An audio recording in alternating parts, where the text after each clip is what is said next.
Hello, I'm Pat O'Melia with the Hudson Media Group and GGR Radio, and I want to thank you for taking the time to tune in and watch our Red Cross disaster relief fundraiser.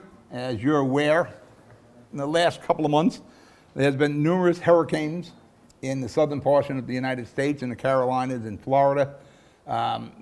Milton and Helena took out about 125,000 homes.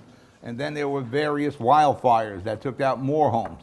So what we're going to try to do tonight is raise some money to help these people who basically lost everything. Homes, belongings, you name it, they're gone. It's the holiday season. Let's see if we can show them how we are in New Jersey here. As you may recall from the Sandy tropical storm, which was really a hurricane for us here in New Jersey, they have it far worse than we have it. So if you can, please, you'll see the QR code. Donate $5, $10, $20, whatever you can. It's the holiday season. It'll make you feel better, and it will certainly help these people who have suffered greatly from these natural disasters.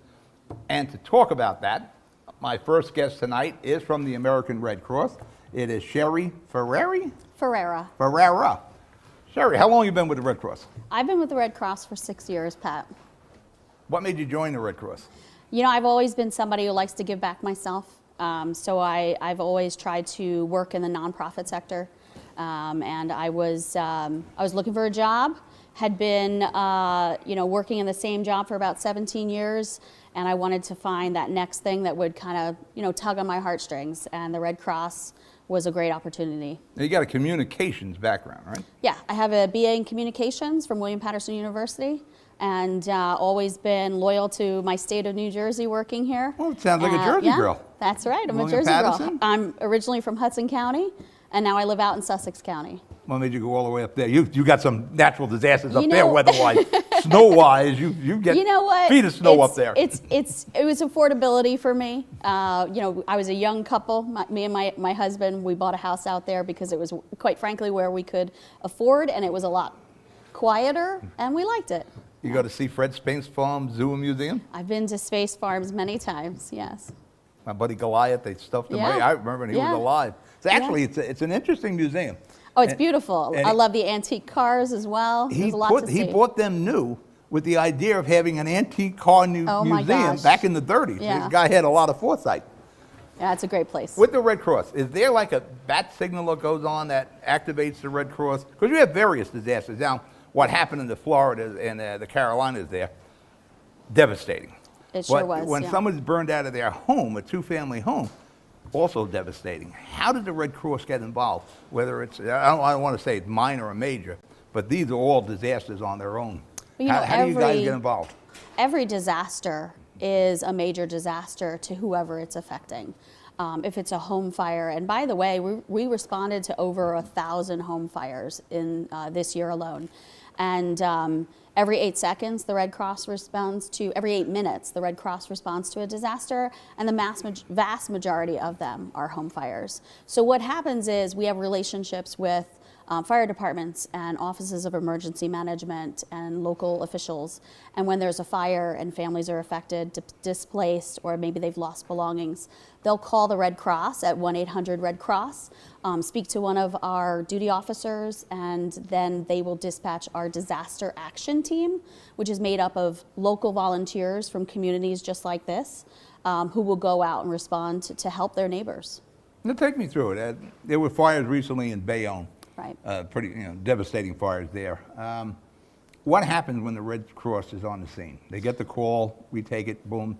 Yeah. The squad goes out there. What happens from there? These people are out on the curb. What are we doing? We get the call. The duty officer has taken some information down, where the fire is, how many people might be displaced or affected by the fire.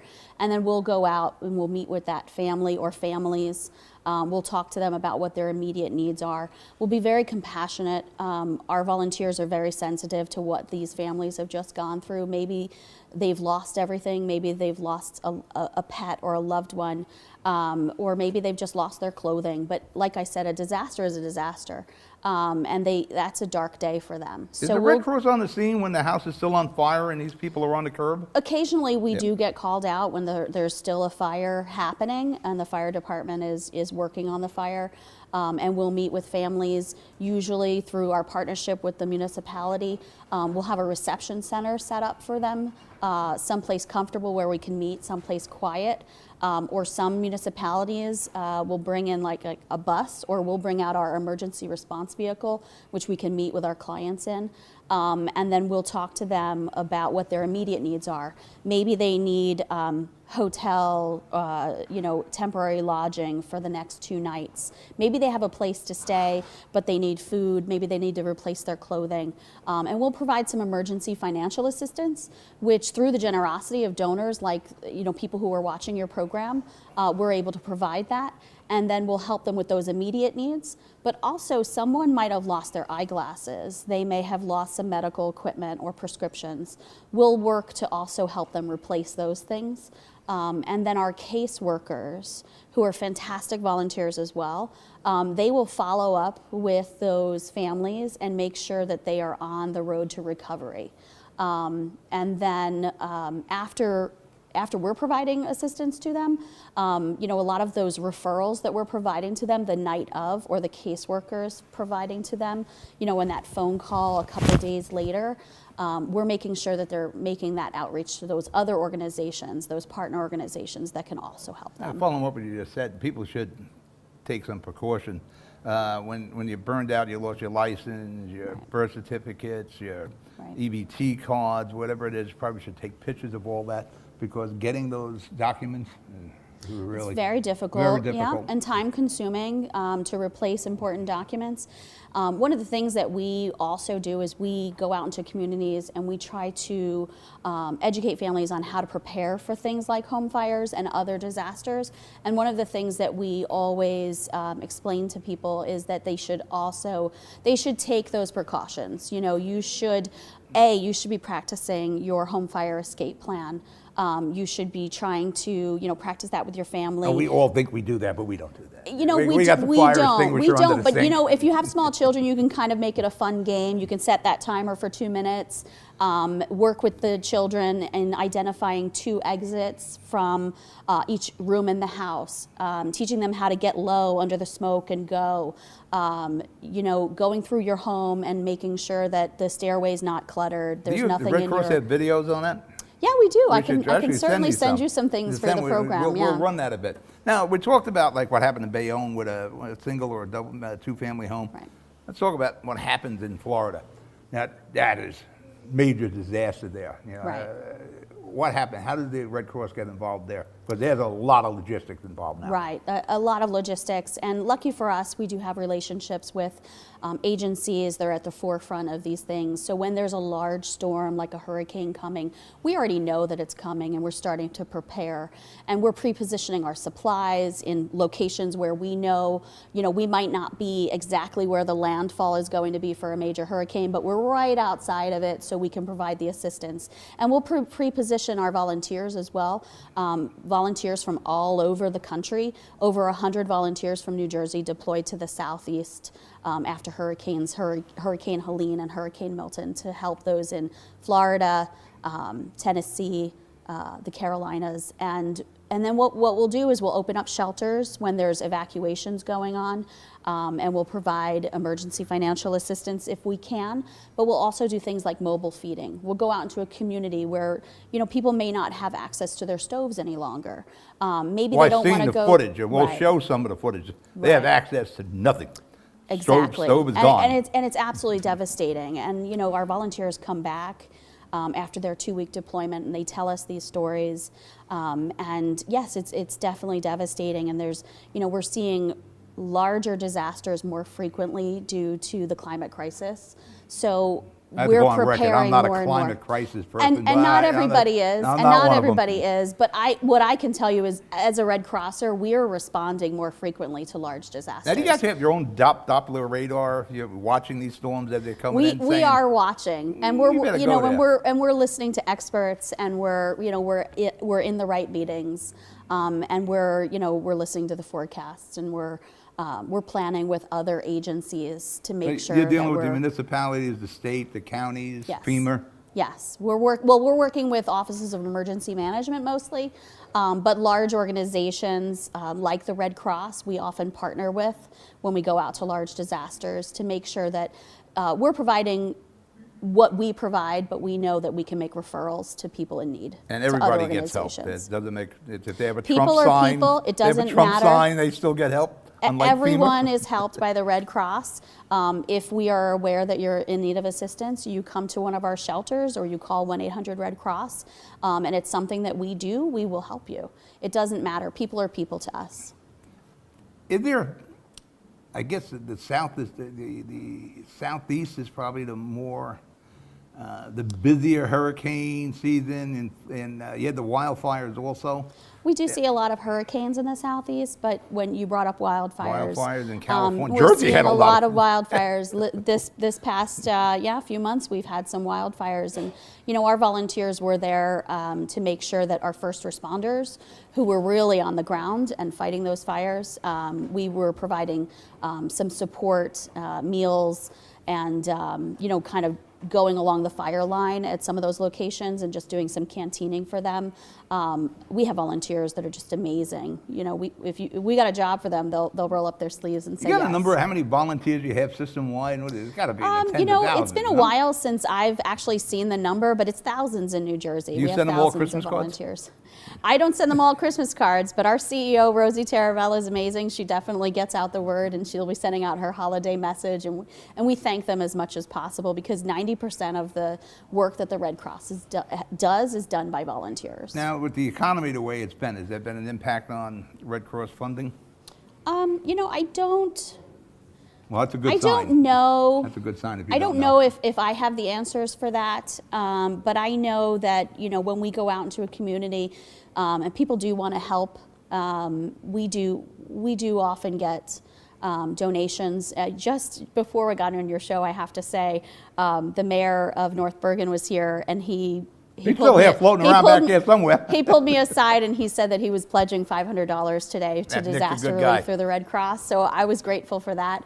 And I think once we tell the story of how the Red Cross is helping, people are very generous and they want to help. And by making a donation to the Red Cross, to disaster relief specifically, you are helping us to help people who need things when they need them.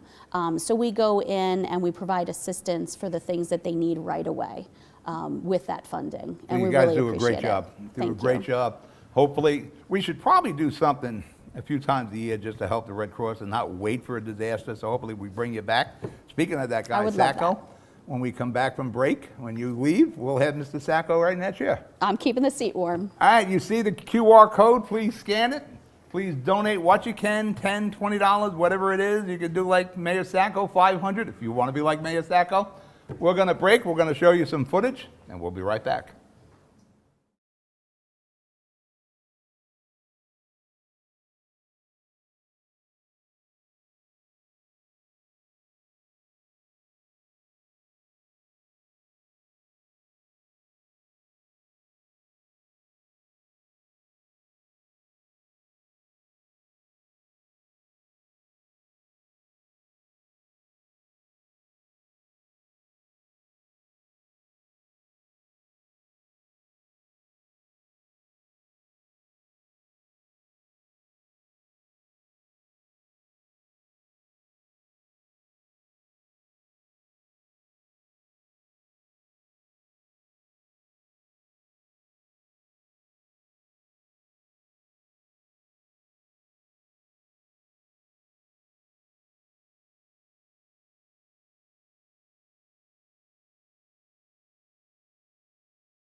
We're back.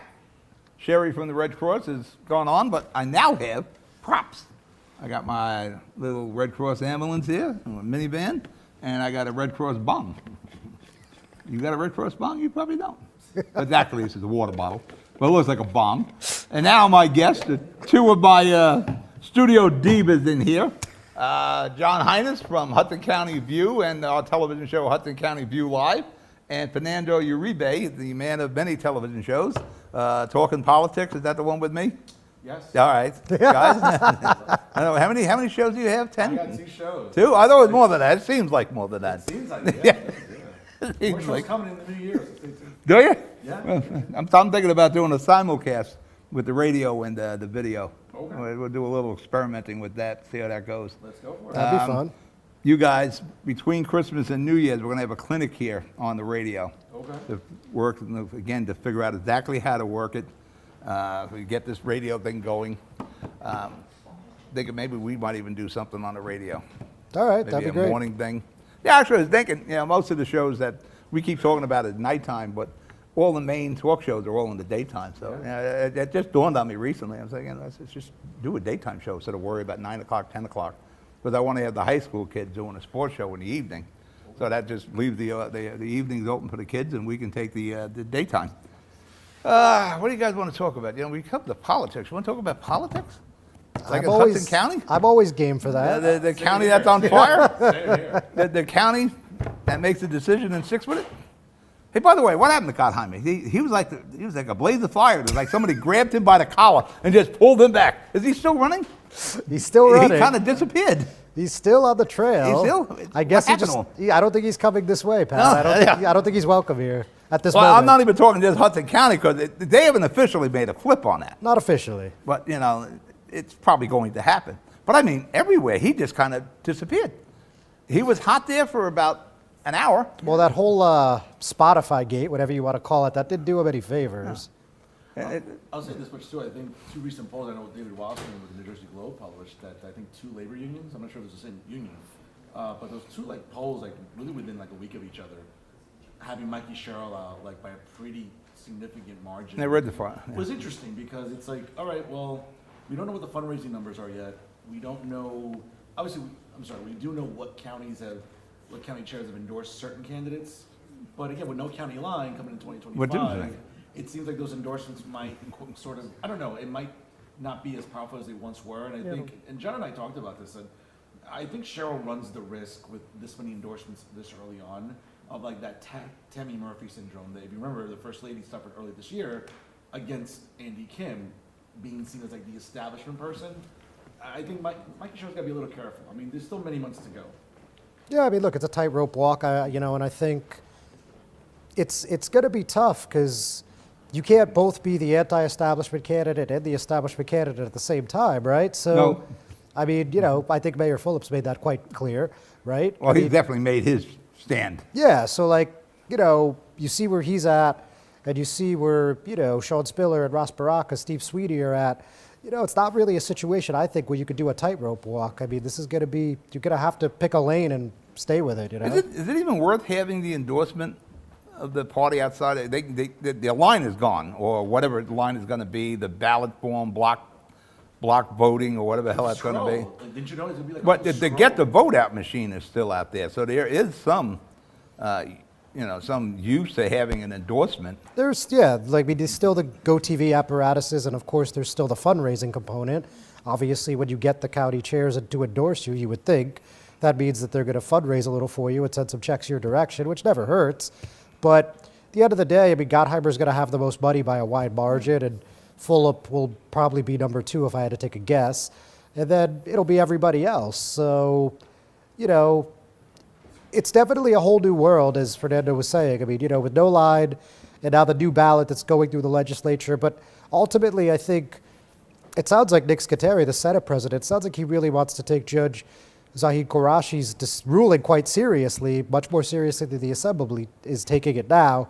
And it sounds like the final product is going to be pretty similar to what we just saw in the past primary in June. But the ruling only affects the Democratic side of the election, right? Because the GOP still has the line. That's true. Yeah. Which is quite strange. But Yes, yes, but now, it's almost like in American League, National League. One had the DH and the other didn't. So we have a different set of rules. For that matter, you have any input on the Republican side? You deal with those guys over there. You know, it's really interesting. I've talked to every candidate really in the last few weeks in their camps, and I think that, well, I've said this on my show too, I think Republicans have a real chance going into the new year to build on some of the momentum of the election of Donald Trump. Again, I was the only guy really that called this race in New Jersey within single digits, and I got laughed at. And I said, no, there's pockets of the state that Republicans can do well in. And listen, Hudson County? yeah, it came within 5 points. And I think, but the problem is that, again, Donald Trump isn't going to be on the ballot in 2025. And who can ride those coattails going into the primary is going to be interesting, because there's a lot of people that claim they're conservative, but their narratives say differently. And I think it's, whether it's Ed Durr, whether it's Bill Spadia, whether it's Chitterelli, whether it's John Bramnick, again, there might be a sleeper candidate that's maybe on the horizon too, that maybe enters the race at the start of the new year. So I think Republicans can't get too giddy about the momentum. I think they have to do the work. And I think they also have to kind of focus on, like, what Democrat is going to be a third Murphy term. Well, you bring up Ed Durr. You know, what happened with the Trump election where the Democrats just couldn't pull it. Biden, that wasn't going to work, and they put Harrison, and that certainly didn't work. I think Durr and Sweeney was like the first indication that the Democrats got off the rails. They got off track. And in that election, I think Sweeney was the big kahuna, and he was the one that was pretty much targeted by Democrats who were just, I'm fed up in New Jersey. And he suffered from that. And I think there's a lot of that. And then Citarelli almost beat Murphy. Yeah, Jack. by 3 points. Jack, think about that a second. Jack almost beat Murphy. Jack is the equivalent of New Jersey, the cicadas. It pops up out of the ground every 4 years, makes some noise, and goes away. He came close to beating Murphy within what, 4 points? No, 3 points. Three And the problem about Ed Durr is, And that's Jack. I mean, I don't think Jack has a chance really, normally, but in that situation where the Democrats in the state of New Jersey were just fed up. but the problem with Durr, though, is that just 2 years later, the NJGOP tried to primary him, and then he couldn't raise money, and they weren't helping him. And he lost a very close race, which he could have won. And I think it's, once again, I think there's going to be a big microscope on the NJGOP going into 2025. Can they build on this momentum? Can they run assembly candidates that can win in some districts? Not up here, it's as blue as Windex. But in Central and South Jersey, there's a lot of vulnerable incumbent Dems. I mean, I forgot their names off the top of my head, but like going after the Dems that push for the plastic bag mandate. A lot of these things that have become very unpopular. I think the NJGOP can build on that, but it remains to be seen. They can't raise money, and I think that's a serious problem. And I think Democrats know that, which is, again, whether it's Mikey Sherrill, Josh Gottheimer, even Steve Sweeney. Let's not sleep on Sweeney. If you saw him at the League of Municipalities in that panel, he did really, really well. Now, I'm not sure if he can raise money, but Sweeney's a guy you can't sleep on. Well, I don't think he raises money in the league with full up or Sherrill. True. But, yeah, he'll get enough to be in the race. And, yeah, I've known Steve Sweeney for a long time for that. I mean, he was supposed to be part of this. I don't know what happened. He was always a consensus guy. Somebody would try to make the deal. And everybody, like, turned him in that election. We were shocked when he lost. I mean, that was a major upset. That was like, the Dewey thing. Dewey didn't win. Yeah, it was a big one. Yeah, that was big. So and I think, and we talk about the Democrats getting votes out. I don't know if they get votes as well as they did before, especially here in North Jersey. Actually, didn't Hudson County have like one of the worst voter turnouts? I'm actually producing a show and actually managing a show at the same time here. I can't answer phone calls. Well, Pat, I know that in keep talking as I stay on the phone here. Well, I know in Bayonne, Donald Trump did much better, and I think he won Bayonne. I think he came close to winning in Secaucus, and I think there was better turnout for him in a lot of municipalities in Hudson County. Well, yeah, I mean, you saw Steve Kornacki, who was, of course, is a New Jersey native. He did. he did a thing on the news there. Yeah, MSNBC. Yeah. I mean, we had a screen similar to this one. And, we saw the swing in Hudson County in just 4 years, 18 points. I mean, that's huge. And, in the North Hudson municipalities like Union City, like North Bergen, Trump only lost by 3 to 5 points, So a lot of Hispanics went for Trump right here in Hudson County, throughout the state of New Jersey. To Fernando's point, can they ride that momentum and start picking up some assembly seats? Then as far as the gubernatorial, I mean, look, you're going to see this thing, and you already could see it if you're paying attention. Like, if you look at the attack ads that Jack Ciattarelli and Bill Spadea did against each other, it was basically saying, well, you're not MAGA enough. No, you're not MAGA enough. And you're going to see that, who is the real Trump Republican in the race, and that's going to make a lot of voters gravitate to that candidate. Well, the real Republican Trump was Spadea. I listened to Spadea in the morning. He was never negative against Trump. Jack tried to twist that. I agree. I think That may come back and bite him on. No, you're right. I think there's a very, very tricky line that Dems have to run on this year because obviously we've seen that the governor now is mysteriously now he's become a fiscal conservative and he's looking for budget cuts and everything. I think there's a really tricky line for Dems in this primary about do you want that Murphy endorsement, and B, what are you going to tell voters after 8 disastrous years of the highest property taxes in the country, higher tolls, another gas tax, spending has just been out of control. What are you going to tell voters that, hey, I'm going to be different than Phil Murphy? Because again, a lot of the progressives in the race, whether it's Fulop, whether it's Baraka, whether it's Sean Spiller, are going to be like, well, we need to keep making New Jersey more progressive. We need more electric vehicles. We need to make New Jersey, California the East, all that other nonsense. I think the more moderate wing of the party, I think, has to be very careful. Do you want that stench of Phil Murphy on you going into the primary? Because if you do, it's a lame duck year coming up for the governor. He's finishing up his term. And again, I don't know how Dems ride that boat, considering that how unpopular Murphy has become. I mean, his reign's still decent, but maybe nowhere near what Chris Christie was when he left office. Well, what's the effect of a successful Trump administration into June?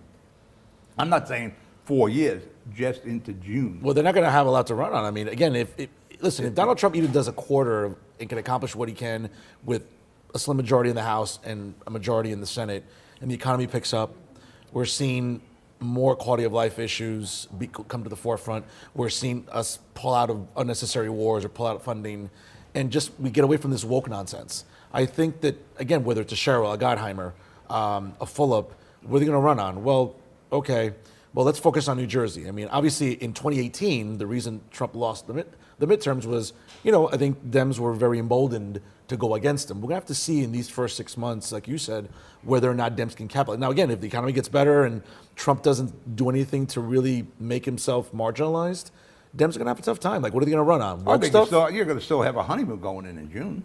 You would Unless think something, catastrophic, yeah. Yeah, another pandemic comes in or something like that. Right. Well, I mean, look, you got a lot of moving parts that are hard to predict. I mean, obviously, we're in uncharted waters in a lot of ways. But having said that, a lot of these things, as everyone says, all politics is local, right? Now, look, Trump has said he's going to do record numbers of deportations, right? So if that happens, New York City and urban areas like Hudson County are going to feel that. So, what are places like Jersey City, Union City, Bayonne, how are they going to react to that? And certainly that's going to play a big role in that gubernatorial primary for Democrats, because people like Mayor Fulop, who's of course already declared and has been running for quite some time, and someone that's many people believe will end up running with him as an assembly candidate, Hoboken Mayor Ravi Bala, the way that, and he's already been outspoken. He was on MSNBC saying, I'm going to fight Trump on every turn. And, Fernando had some very strong opinions on that, but I'll let him speak for himself. But the point is, these things do come back to home in some way, shape, or form. Works its way back around, yeah. Yeah. Well, you mentioned all politics are local. We should probably look into that. What's going on with the county and the HCDO? Nothing good. I go back, I don't know if you guys go back to the Menendez-Cunningham War, where there was that was what, maybe battle. 2002 or so? Yeah, 2002, 2001, 2002, right after he got in office. Glenn sat down with the HCDO they had like 10 years of Schundler, who did nothing with the HCDO in the county. Then Glenn sat there and he wanted a slice of the pie, and they didn't want to give him any pie. And then a food fight broke out, and then there was a war that went on. And if Glenn had not passed away, he would have won that war. Here we are. This is actually worse than then, because at least the HCDO was unified. It was the HCDO against Glenn, and Glenn was kicking butt, but everybody was unified. Here, you got Bayonne, you got the county, you got Union City. I'll say West New York and Weehawken. I think West New York, I think Richie's keeping Albio on a reservation there. Well, my understanding, and I haven't spoke to them directly, just to be clear, but my understanding is that Rich Turner and Albio Series still want to go with Gottheimer for governor. So if But that's wait, that's even more split. You got a good group of them still with Fulop. You got another group with Gottheimer. And then you got another group that's thinking Cheryl in one organization. yeah, it's not a pretty place to be right now. And like, does Mayor of Bayonne, Jimmy Davis, does he run for sheriff? I mean, it's possible. It's been floated many times, but Well, it's almost like a Katy Perry song there with Jimmy Davis. He changes his clothes like a girl. Every other day he's running. He's not running. So, nobody I don't knows. know. I mean, and he hasn't commented on it, so I don't know what he's thinking, honestly. I mean, but it's interesting too, though, because, and I've talked to some people countywide, and I've said this very openly. I don't see why there is such a rush right now for the HCDO to sort of make a decision. Again, let's enjoy the holidays, and I think that, listen, at the end of the day, whether it's the Sherrills of the world, the Gottheimers, the Baracas, the Spillers, they're going to need Hudson County. So the urgency, I don't think, should be on the HCDO to sort of be like, well, we need to establish a candidate and who are. Wait it out. Let's wait until everyone's done with their hangover from New Year's. Let's wait for some elect numbers by the end of the year, and then let's see what happens by January. Listen, if the HCDO doesn't endorse until Valentine's Day, that's not the end of the world. Again, these candidates need the HCDO. They need that voter turnout in Hudson County. Okay, they don't necessarily need the candidates at this time. It's the other way around. So I think that, again, I think they should play the waiting game. I think there's no urgency, in my opinion, as I've told people, hey, let it marinate. Let's see what candidate brings the best offer in the sense of what they're going to do to help Hudson County. Well, and then let it play break. out. Let's break and show some of this footage, and then we'll come back and wrap us up and bring the other guests in. But real quickly, how do you take the HCDO's word for anything right now? Think of that, and when we come back, we'll follow up. Will You're do. watching the Red Cross Disaster Relief Fundraiser. You see the QR code. Please, $5, $10, $20. All of it helps. It's the holiday season. Let's see if we can help these people who lost everything with the hurricanes and the wildfires.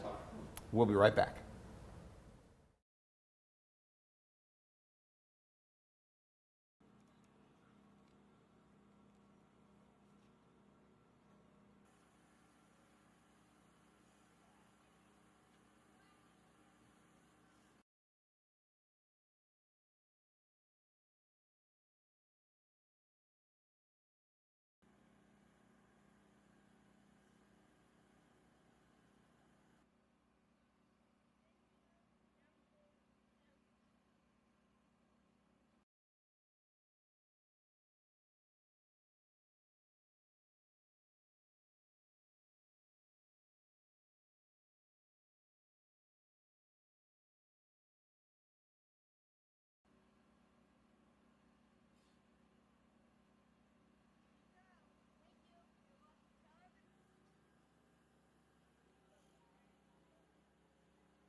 We're back. Pat O'Melia here with the Red Cross Disaster Relief Fundraiser. Please, as I said before, $5, $10, you have the QR code there. Please donate. It's the holiday season. Let's show these people who lost their homes to hurricanes or wildfires that we care. I got a nice little truck here. I got to go back to my two divas here. As I had last left us, we were talking about, can you take the word of the HCDO? We went from Fuller to Gottheimer. People didn't even declare at that point, and now it looks like Mikey Sherrill. Yeah, I mean, how do you take the word? I mean, I guess the short answer is you can't. I mean, you just summed it up. I mean, 3 candidates and, potentially 3 candidates, and I guess that would be a year and a half. I mean, that's not a good look, obviously. And the HCDO is still, as an organization, there's a lot to be desired. I mean, the fundraising is still bad. They're still not making any money. They're still Get the vote out is They're still not in bad. debt. There's no get out the vote operation that I could see. Okay. I was being polite. And I mean, I don't know. Aren't those the 2 most important things for a county apparatus, whether you're Democrat or Republican? I mean, if you don't have either of those things, I don't know what you're. Now, do we put the blame on Craig Guy? Because he's kind of new in that position. I mean, listen, he is new, and I think when it came to voter turnout, I mean, let's look back 6 years ago. I mean, Amy DeGees as the chair really helped get Bob Menendez reelected that year. I mean, that was, if you look at those numbers in Hudson County, she really turned out a great GOTV for him. I think it's a learning curve for Craig. I'm not going to be harsh on him. What I am going to say is I think that the learning curve has to be quick now because, again, the primaries, I think, moved to June 10th now, I think, to accommodate some religious accommodations, I think, according to what I read. Again, I think the candidates need the HCDO more than the HCDO need the candidates. Well, you at got this a time. split HCDO right now. That's a definite. There's a split. I'm not sure where. I mean, I'm pretty sure Seahawk Craig is and Harrison. And I'm pretty East sure North. I Craig, can't find these. Yeah, North, I mean, so- listen, I feel confident that Craig is going to read the room, get people together, and sit down. Because let's be honest, I think if he wasn't capable of doing that, I don't think he would have become chair. I think it's as simple as that. Well, I don't think he made mention of any of this when he was running for chair, that this was going to happen. He completely got the. We North couldn't Hudson. foresee this. Yeah, and I don't think anybody foresaw this. And And he realized, one of the big problems with Nicholas Sacco in North Bergen. There's a problem with Brian and Nicholas Sacco and Craig Guy. You realize there's no Craig Guy and Tom DeGeese if it wasn't for Nicholas Sacco. It's true. Because So when our friend Steve Fulop and Brian tried to take over the HCDO, and they were, until Fulop, being an honest guy, said, we're going to go in a different direction than Tom, was it? I believe, paraphrase it. something to that effect. Something. And Craig Guy and Tom left in a huff. When they got into the car in the parking lot of the Coach House, yes, the Coach House Diner, which just changed hands, by the way, you know who they called? Nick Sacco. Makes sense. And if Nick Sacco didn't outplay those two, Brian and Steve, you'd probably have a different HCDO. You would have Brian Stack and Fulop running it. And I think the smartest thing that Nick did there, Nick Sacco, was putting the vote in Kearney way out of the beaten path from, because I said it when they put it in Kearney, I said, that's it for Jersey City, there's no bike lanes, they can't get there. And it turned out, and I was right. yeah, but Pat, remember, But Sacco outplayed them all. But remember, too, And I mean- now you wonder what Craig's thinking, I'm not sitting in this position if it wasn't for what Sacco and the North Hudson did to me back then. No, that's a fair point. What I would argue, too, I think before Craig, I think there was some disenchantment with the previous chair, Anthony Veneri. I don't want to pile on Anthony, but I think that there was a lot of disenchantment among the politicos in Hudson County about what type of job he was doing. And I think that's what prompted the move. Now, again, the learning curve for Craig is going to be relatively quick because within the next couple of months, they're going to have to sort of just get organized because we're seeing Middlesex County being very organized, Union, Passaic, Essex, I think Bergen at some point, and at some, eventually in South Jersey, Camden, Gloucester, Burlington, those counties are getting organized relatively quickly. You look at your buddy George Gilmore in Ocean. They're all organized down there. Yeah. Monmouth County with Golden, they're organized there also. So they do the job. And it's Hudson that is an Yeah. issue. I mean- now getting back to Veneri. Veneri's a friend of mine. I know him. He is not a diplomatic person. There's no diplomacy there with Anthony, and that was a problem. Before we switch here, what else we want to discuss? Hey, running for mayors in Jersey City? Well, I think right now Councilman Solomon looks pretty strong. Some people are not loving his council choices thus far. I don't particularly care for anybody's council choices. There's none of that, Where's Denise? Where's Mira? Where A lot of Youssef, of course, a close personal friend of yours, but Yes. Well, it looks like he's on the outside looking in. a lot of incumbents don't have a home, like you just said. Amy DeGees, it doesn't appear that she'll be No. running.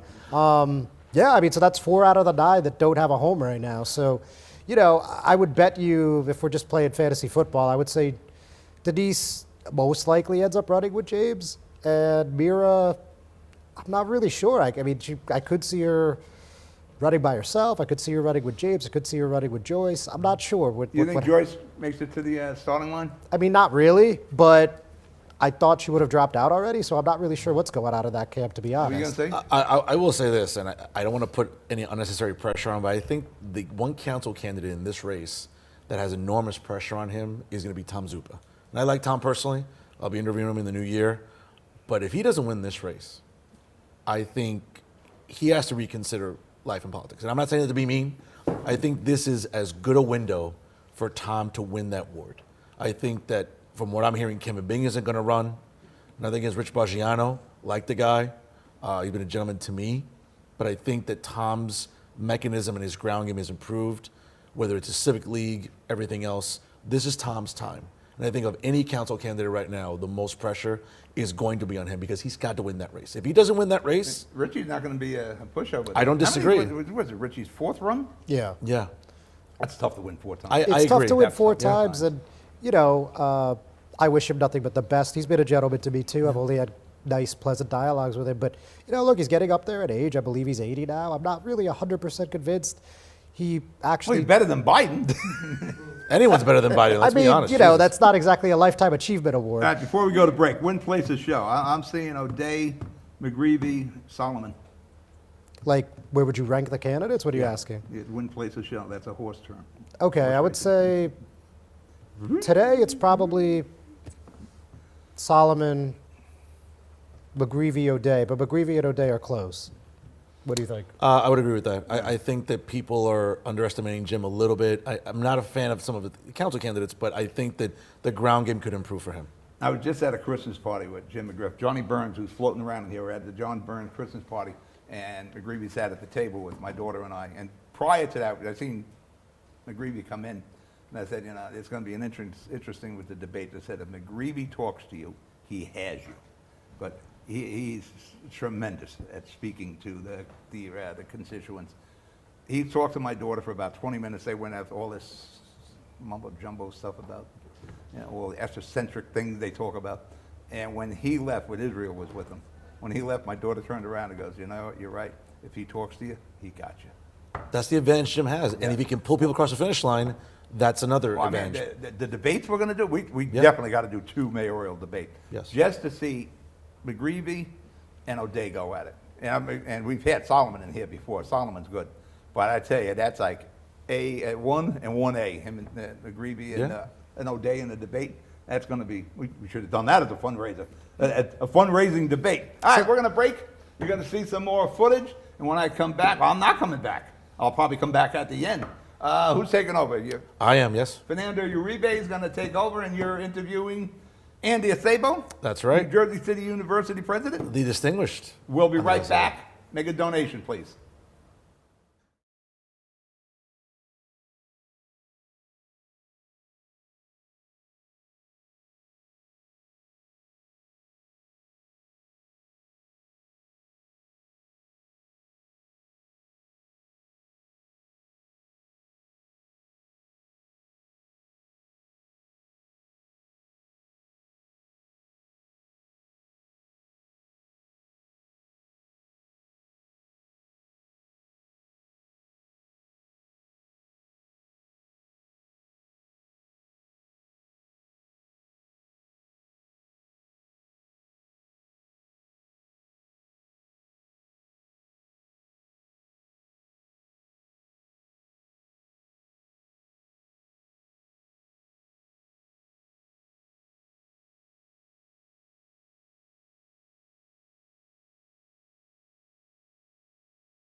Hi, everyone. Welcome back to the Hudson Media Group studio here for our disaster relief fundraiser. I'm Fernando Uribe, the host of Talking Politics, which you can check out right here at the leader of independent media in Hudson County, the Hudson Media Group.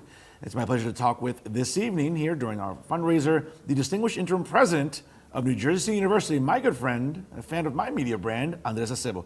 Andres, how are you? Good to see you, man. Thank you for having me. Listen, it's great to see you here, and congratulations on the extension. So, Thank you. I know it was reported on ROI recently, so just for our audience at home, take us through what that process was, because I think a lot of people just think, well, you know, an interim president just gets renewed after a certain time. Like, what's that process like? Yeah, so I think obviously these are unique circumstances given where the university has been and we're trying to take it. The state has appointed a state monitor who has set forth certain fiscal milestones for the institution to meet. I'm very, very grateful to our leadership team that we've, in many instances, have exceeded those benchmarks well ahead of schedule. And so a lot of the figuring out with your chief executive about what the future looks like, right? It's obviously a personal decision of what that timeline looks like. I'm reminded often about my age, but that also means that I think about my future a little bit more probably. And so having those conversations about what the horizon looks like for this institution, what's left for it. The state wants the university to exhaust it, exploring potential merger partners. Those are things that we're adamant about exhausting that process, identifying it, but that's a long-term job, right? That's not something that happens overnight. So figuring that out, looking at what do I still have in the tank, right? What I want to add to, put kind of my stamp of impact and influence was critical. And having a meeting of the minds with the board about, you know, how you lead an organization that centers our students, improves outcomes, and doesn't yield ground on those things for expediency's sake was important. And fortunately, I'm proud that the board has very publicly expressed their continued trust in my stewardship and leadership. And listen, I mean, I've made no bones about it. As you know, with my media brand, I've been a big fan of you. We know each other for many years. Yeah. I've been a fan of your leadership at NJCU, and I've been a staunch defender of you. And I don't apologize for that. Having said that, what do you think has been the buzz around campus for some time now about the changes you've made? I mean, again, you took over a university that was deeply in the red. I've talked about it on my shows that obviously the previous administration was incompetent, and you came in and made some tough choices and really, I think, rolled your sleeves up, cut your teeth, as they say in the business. Yeah. And I think a lot of people out there aren't really familiar with a lot of the sacrifices you've made during this process. Again, some tough choices. Not everybody's going to be happy with how you're going to be administering funding and everything else. Take us through maybe some of the challenges you faced early on in your administration. So I think at the end of this, I'll earn my BS in politics, right? Like, okay, yeah. Emphasis on the BS. I think some of the challenges, I think, are recognizing the public nature of the role, right? I will tell you, if you crisscross our campus, there are more students that know who their college president is than you could fathom. Yeah, that's right. Because I'm incredibly visible and present. My children are a fixture on our campus, right? Because I think it's important that the campus knows that that this is also a family's commitment to this work. I'm very vocal about speaking about, you know, the long nights and the early mornings, about the some of the quiet indignities that come with being a change agent and managing through that, and some of the public ridicule that comes with it. You know, not every headline is accurate, right? Not every story that is worth the ink that it's printed. But there are the stories that matter to me are too often the ones that are left untold. Yeah, that's right. Over the last year, you wouldn't be able to tell by local media, but Moody's and Fitch upgraded our outlook to stable for the first time in a decade. Our enrollment doubled new graduate and undergraduate enrollment for the first time in 5 academic years. That's great. That's great. We've launched academic programs and partnerships and community-anchored work, turning the tide on things that we're taking for granted. One of the staples, and I think a pearl of our institution, is our relationship with our laboratory school, the A. Harry Moore School, that serves some of the most vulnerable people in our populations and families. Just a few years ago, there was talks by our institution of closing that program. In the midst of responding and recovering from a once-in-a-century fiscal crisis, we've expanded that offering and brought the A. Harry Moore School onto our program and onto our campus, integrating it with our College of Education. That doesn't leave the most vulnerable even more vulnerable than we found them. Yeah. So I think that that's probably been the greatest challenge, which is everyone wants to talk about the gamesmanship. Sure. There's obviously been more than its fanfare about my age and my background and the interim title. And as I half jokingly share with people, I've been called worse than interim president in my life, right? So, Well, I mean, having said that, though, yeah. I mean, the optic of NJCU, I think that for the longest time was that it was a commuter school, right? Sure. And that it was, even though it was Jersey State College and then became New Jersey University, it was still sort of like that urban college that, Sure. you know, people commuted to, that either you went to become a teacher, A nurse. you went a nurse. Cop. And exactly, like Yeah. a lot of social science, education Right. based. But what's been, I think, what's been the most gratifying thing for you in trying to dispel that myth? Because that's not what NJCU is. NJCU has really become a Right. all around, you know, public university. Yeah, it's a regional public comprehensive Yeah. university. I think it's a hidden gem on the boulevard. I think, to me, what we've endeavored to do is really tether ourselves to the stories of the students that crisscross our campus. So we've launched things like overhauling our general education curriculum. There's a lot of gimmicks about making college affordable.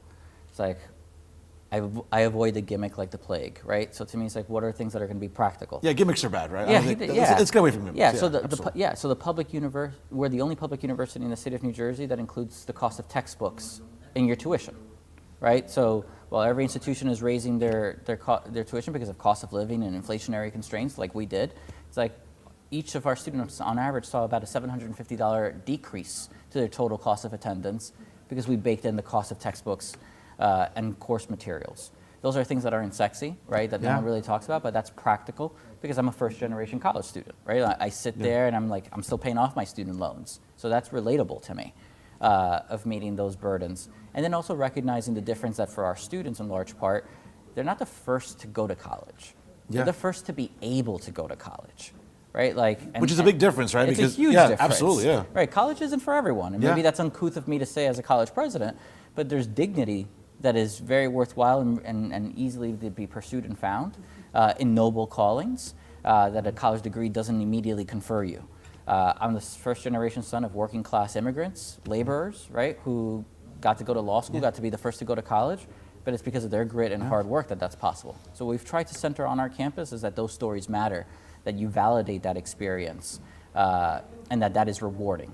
It absolutely is. And folks, we're just about to wrap up here about the 2-minute warning, as they say in the NFL. Again, folks, click on that QR code, donate whatever you can. It is the holiday season. All donations to the Red Cross are safe, secure, and indeed tax deductible.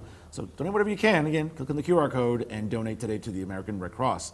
Andres, right before we close it out for the year, what can we look forward to very briefly about NJCU? Any new programs? Yeah. You know, obviously, you know, congratulations once again on the, you know, on the extension.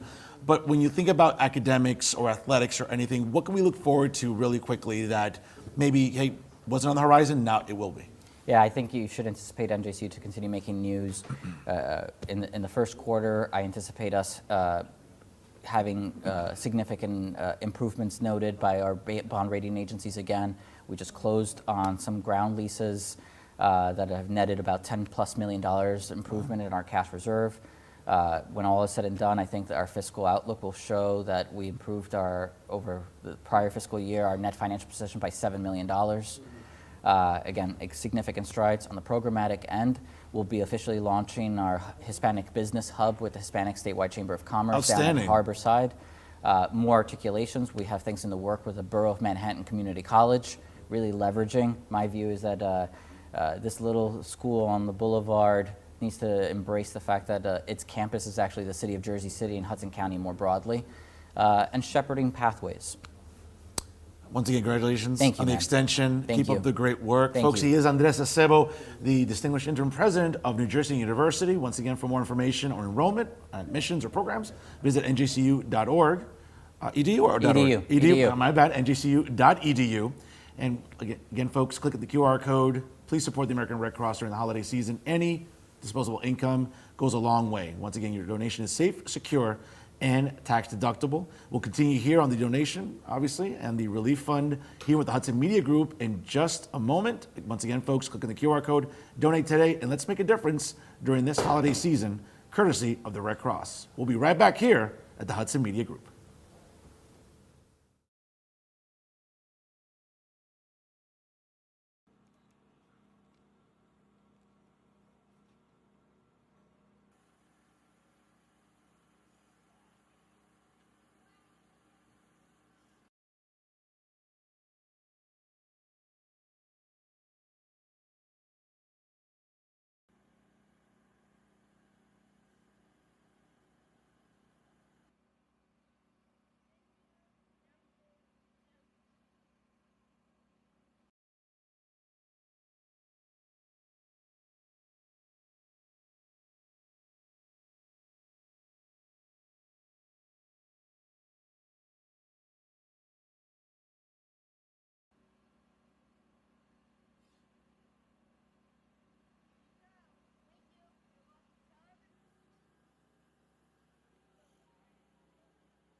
Good evening. I'm John Heinis from Hudson County View, and we're still here at Hudson Media Group for the disaster relief fundraiser that they do annually with Red Cross.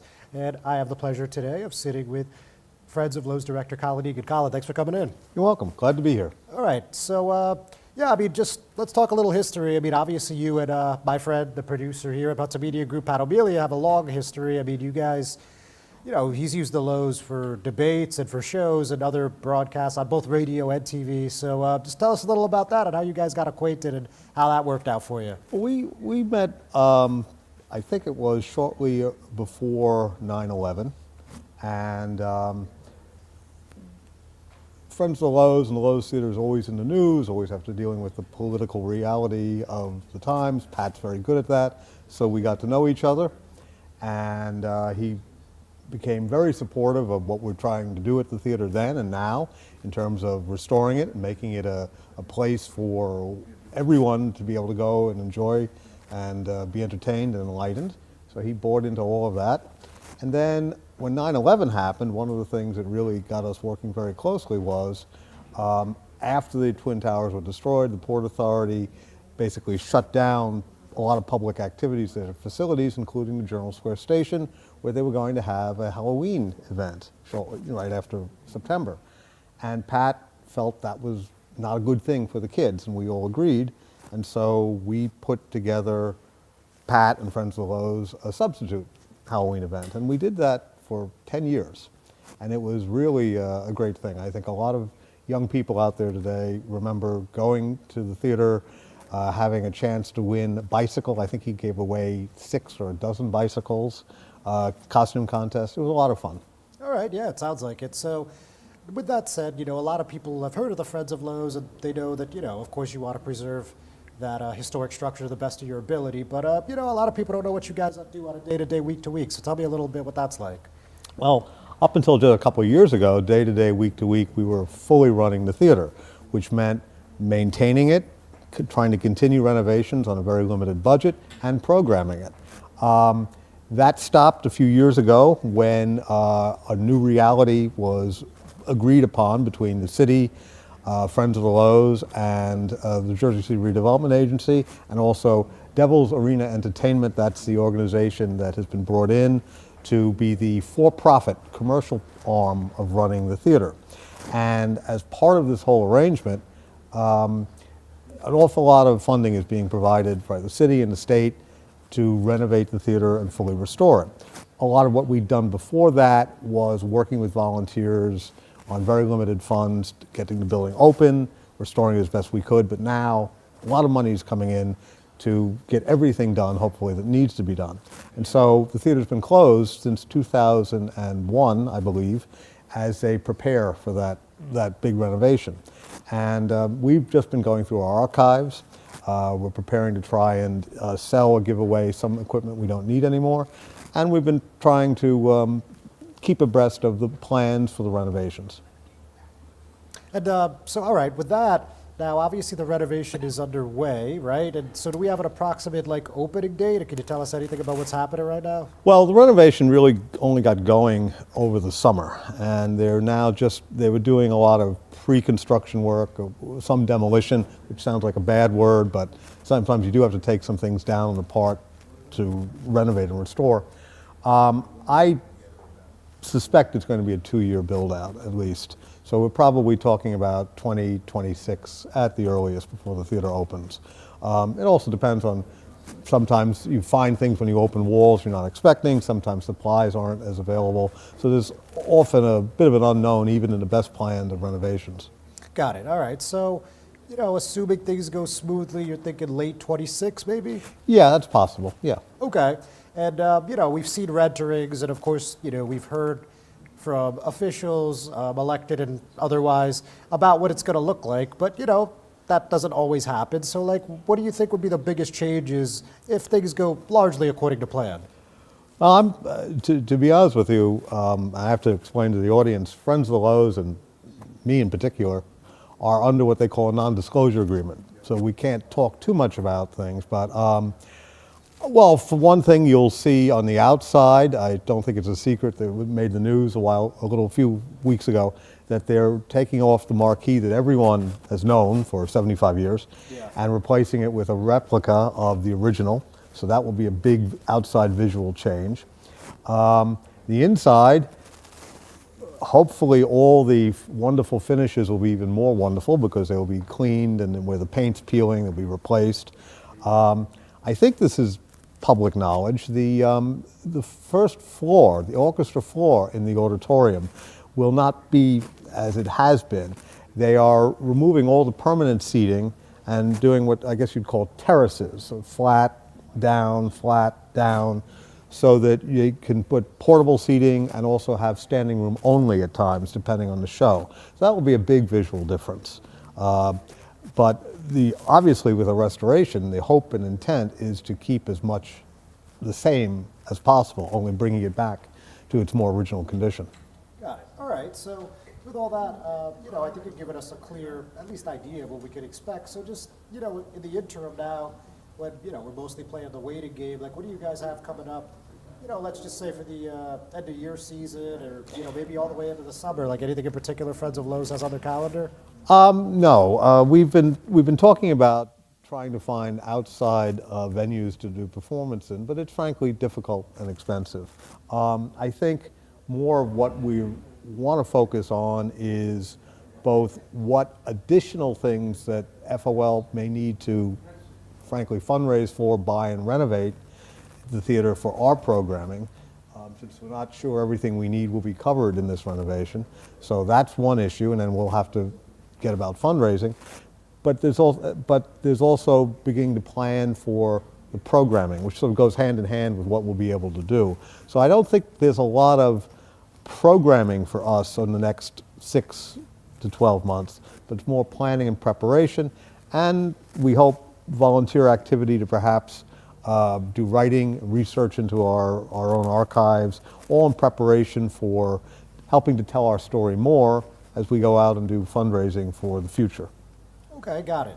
So what do you personally have planned coming up for the end of the year? Anything good?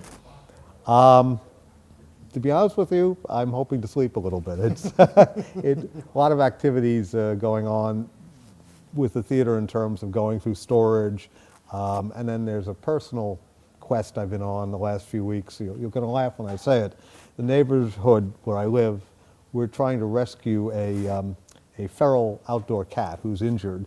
And so I've been finding myself up late nights trying to catch this cat. So we hope for the new year we've caught him, and then he'll be okay, and we can all breathe a sigh of relief. All right, fair enough. And other than that, just any parting thoughts you have for the audience? Anything you want to say? Well, we certainly look forward to everyone being back at the Lowe's. We have a lot of fans and friends, and we were going through some photos recently for displays, and I have to say that I am very much committed to continuing the kind of excitement and enjoyment I was looking at in the photos from our audiences. So stay tuned, and we hope we'll be able to all see you back there in 2 years or so. Very good. Colin, been a long time. Great to sit with you again. Good to see you. Happy holidays. Thank you. Ladies Same and to you. gentlemen, don't go anywhere. Pat O'Melia will be back with you in just a few moments.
We're back. Pat O'Melia back in the big chair. John Heinis and Fernando Uribe have left the building, but they'll be back after the holidays. You got John on Wednesdays at noontime, and Fernando's in here on Tuesdays taping. And of course, I'm on Tuesdays and Thursdays with the City Show, and we also have a radio show that you need to start looking at. That clock isn't that right? Yeah, no, it is right. Okay. I'm also running a timer here. Now, when I started in radio and TV, also don't let me forget American Red Cross. Let's help the people that lost everything. 125,000 homes were lost to the hurricanes and the wildfires. So you see the QR code there, $5, $10, $20. Help the Red Cross. They're the ones helping those people. And as I was beginning to say, when I started in radio with the Jersey City Show, one of my first advertisers was a headstone guy in Jersey City, Burns Brothers at 787 Tunley Avenue, where craftsmanship that'll last for all eternity. Oh, that's a good way to put it, right? John, that's what it says on the commercial. I wrote that a long, really? long time ago. Oh, see? Will you pay attention? I should watch that you should commercial watch once that, in a yes. while, huh? Johnny Burns. When does it air? I never see all it. these shows. Yeah, just go to, if you don't You have sure to you watch play it? Yes, I we wonder play if it. you do. Yeah, Garrett will tell you right there. It's on all the shows. John Burns, Burns Brothers Monuments and Memorial, 787 Tunley Avenue, and Hooper on Ridge Albert Road. H. Hopper. Not Hopper? Hooper. Hopper. Hopper? North Arlington. Ridge North Road Arlington, and North Ridge Arlington. Road? Yes. What made you buy them? Oh, it's right across the street from the biggest Catholic cemetery in the state of New Jersey. You get a lot of walk-in traffic from the cemetery? Please. Yeah. Well, I'll take Plenty it. of walking traffic.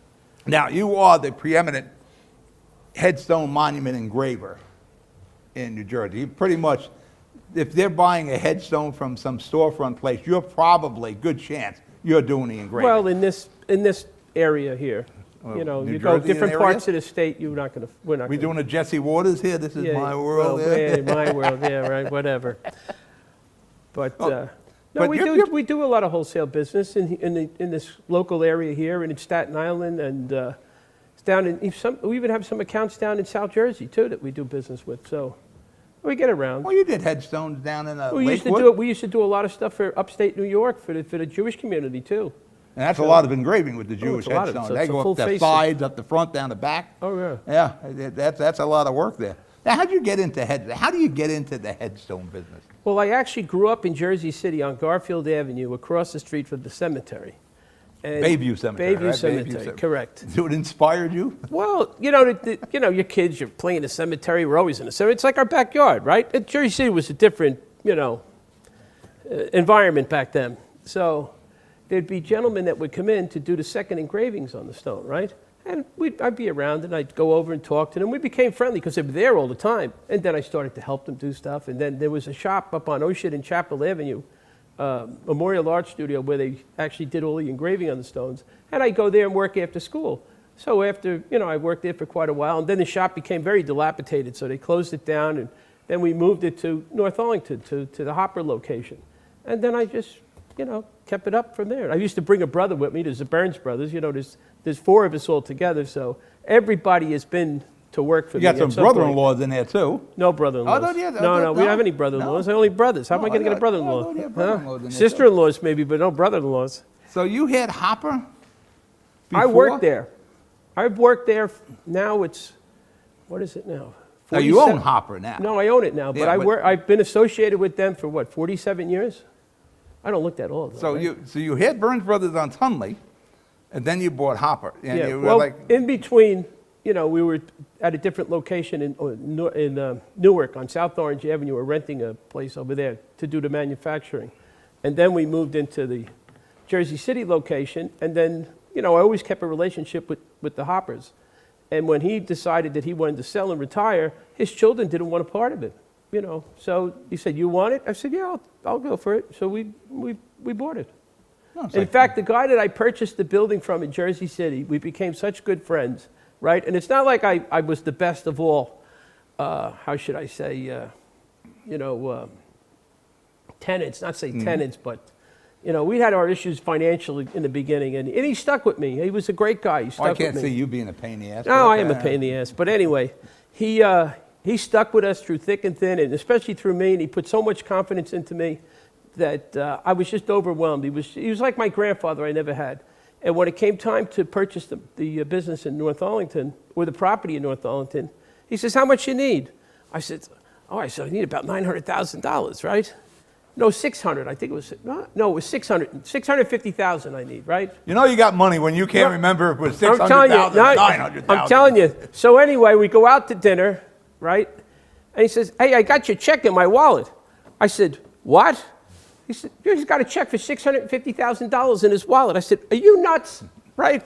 I mean, I was like ready to fall off the chair. I says, how could you do that? You just give me $650,000 like that, right? No contract, no nothing, right? Oh my God, I was overwhelmed, but. Did you grab the check as you were No, falling no, off the no, chair? no. I says, you hold that till the closing. I says, I'm not taking that check now because, we don't want to lose it. I'll assume you paid him back Absolutely. with interest? With interest. He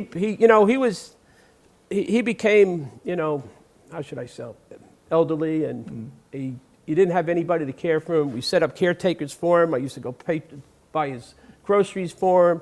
We did everything for him. My brother became his power of attorney to take care of his finances. He had some people in his life there that weren't very nice. They shook him for hundreds of thousands of dollars. After we paid him the money back, he had quite a bit of money. And he had this dance teacher. He'd go to dance school, and she'd take him on a shopping spree and clean out his. No, it was he judged terrible. you well. Oh, he was terrible.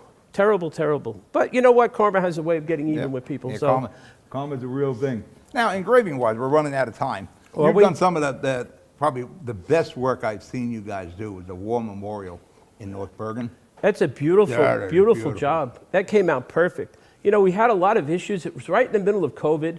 And, COVID became, there was so many problems going on with Yeah, there still is. production, There's with problems with material. You couldn't get the material.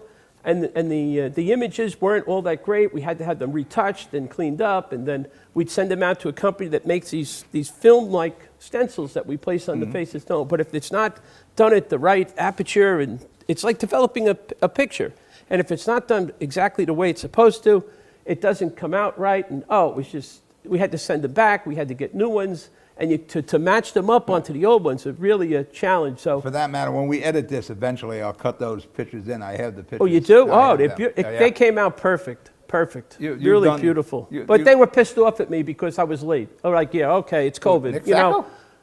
No, Or the not county? Nick. Oh, no. No, the county. Oh. But that's typical of them. So they got over it, though. We got another project. You've done the 9/11 Memorial Fountain for me in Jersey City. And we- Pretty much all of them here.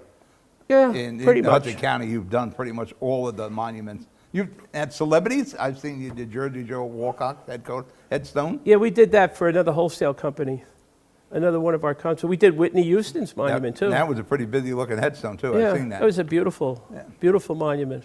Now, when people come in to get the headstone, take me through that. It's like buying a car almost. I've isn't stepped it? back from sales. I can't hack it anymore. I was there with my aunt. But my guys and my girls are very good. And I mean, you try to, you got to, I mean, they're at great loss when they come in to see you. I mean, their hearts are in their hands, really, Did if it you come think right about after it. the death, or was it a year later? No, it's usually within several months. Yeah? Most of the time, but you never know. Everybody's different. And you just try to bond with them and figure out what their thoughts are, and you take it from there, and you build on it, and, build on, and try to gain their confidence. Well, who comes up with the whole idea Well, of we the got a lot of artwork and the different engraving? We got a lot of pictures that they look at. You got to get the thought process going, and they'll go through the catalog and they'll go through the. So I like that, right? And then they'll go through the catalog, and they'll go back to it again, and they'll go back. And this is all the time, right? Usually the first one they pick, they go back to the first one they pick, right? And then we'll tweak it a little bit here or there, and there's a lot of families have their own ideas of what they want to put on the stone. And that was a lot of the images on there, a lot of imagery on the headstones. Yes, we now. do. We do a lot of the etched imagery on the dark colored or the black granite stones. Now, do you go back and because I'd like to do my uncle's headstone. It's kind of like blackened somehow. What uncle's headstone? And it's on the Newark Avenue Cemetery. Remember? Oh, we'll just clean it. Don't worry they about clean that. it. And I'd like to clean that up a But we little did bit. your aunts and uncles, You did? remember? Yeah. You did. Down in I St. was there Mary's, with Pat. St. Mary's Cemetery. Yeah, down in Lakewood. around 70 somewhere. With them sitting in there, they brought in a picture of their wedding day. Yeah, you remember in the that, back yep. of the limousine, right? And the pictures of them in the back In of the the back limo window. with the little The tassels tassels, yep. hanging around the window. It was a great picture. And the sad thing is, The guy at the cemetery, he didn't want you to put that in. yeah, oh, yeah. well, you know, Pat, he gets what he wants because he's got such a big mouth, you know? Unfortunately, Aunt Pat would pass on before she got to see that. Oh, done. that's Yeah, a we had shame. to add But it really was but cool, that really one. good. That's That one of the matter- memorable ones. I have the picture of that, so we'll cut that in. But we're pretty much out of time, Johnny. It's all good with you? You ready for the holidays? That went quick. Yeah, Yeah, 10 minutes yeah, the quick. holidays. Yeah, the holidays are here. Thank you right? for the Christmas invite to the party. Oh, anytime. At the View We've in, been at this a long in time. Lincoln Park. You know, but you didn't bring your crowd of people. You No, usually, well, one usually kid say, was out. "Oh, I'm bringing Oh, 6." I- I'm like 6. Oh, no, man. Mother-in-law, wife, well, 3 kids. I My- mean, my wife really, won't- Pat? My wife won't Why come don't you up bring here. the crew next time too? My wife won't come up here. She's worried about getting COVID. Where is she? She's Seaside. Oh, COVID. Yeah. Here? We don't have any COVID up John, every time, for that matter, the hospitals are now making you wear a mask again. That is No, they're upticking not. again. Are Yes, they they? are, yep. Jersey City Medical Center, RWJ Barnabas, got to wear the here. mask. COVID took my mother, so, you know, that was a sad thing. Every time my wife comes up here, she gets COVID. Really? Every time she gets it bad. Oh, So now I'm like, I live in the pit in Jersey City and in Seaside Heights. So Oh, I didn't know that. That's didn't it. know But you- we're at a show. Again, please, $5, $10, whatever it is, scan the QR code. It's the holiday season. Let's see if we can help these people out. I want to thank you for watching. And again, if you're watching on the replay, you can still do the QR code and make the donation. It's all tax deductible. It's the holidays. Let's try to do the right thing. Merry Christmas, Happy New Year, and I want to thank everybody who was part of this show.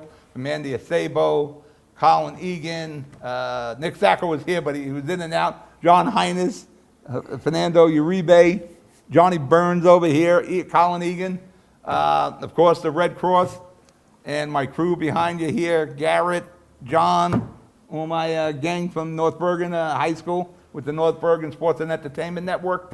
I'm Pat O'Melia. Merry Christmas, Happy New Year. I'll see you next year. And again, give. Good night.